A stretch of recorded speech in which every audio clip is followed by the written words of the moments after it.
Hey guys, I'm sitting in my pantry, as you may have noticed, because most of my family's home and they're upstairs, and I was trying to find a place where I could record without being seen or heard, and here I am. I'm doing a direct upload from my iPhone today, which is something I've never done, because I'm just ridiculously busy. It's the weekend of the play I'm in, which is Sherlock Holmes, and we've done 3 shows in the last 2 days, and I have a show tonight, and I have a show tomorrow, and I've already worked today, and I still have a ton of homework to do. See, I'm really busy, but here I am. We did a show yesterday for the 8th graders during the day, and we had a question and answer after. And the first question that someone asked was, how did Sherlock survive the fall? And just made me so happy. Like, half the cast laughed, and then, like, a little bit of the people in the room. And then my director had to explain it to the rest of the room what that joke was, because everyone else was like, what is he talking about? But it was great. Anyway, the question from Laura was childhood books. And this is a hard question for me, because I was a ridiculous reader when I was younger. Like, I read a lot. And yeah, I mean, I read all the time, and I read everything. So some of the first books I remember really enjoying were Junie B. Jones books.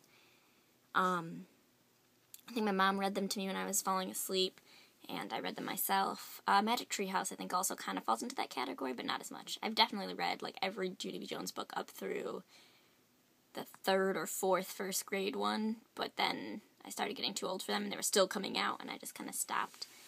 My first thought when Laura asked that question was Harry Potter, which sounds like a boring answer, because I feel like I talk about Harry Potter a lot, or we all know.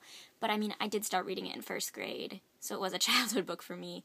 And I do have really vivid memories of reading it and really, really enjoying it.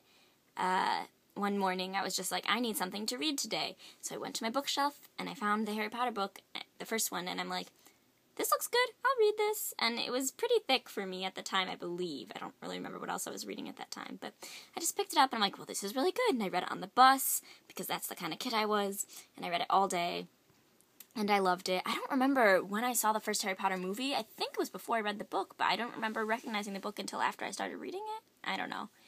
The second movie I definitely saw before I read the second book, and so it was really hard for me to get through at first, so I took a few months break, then I read it.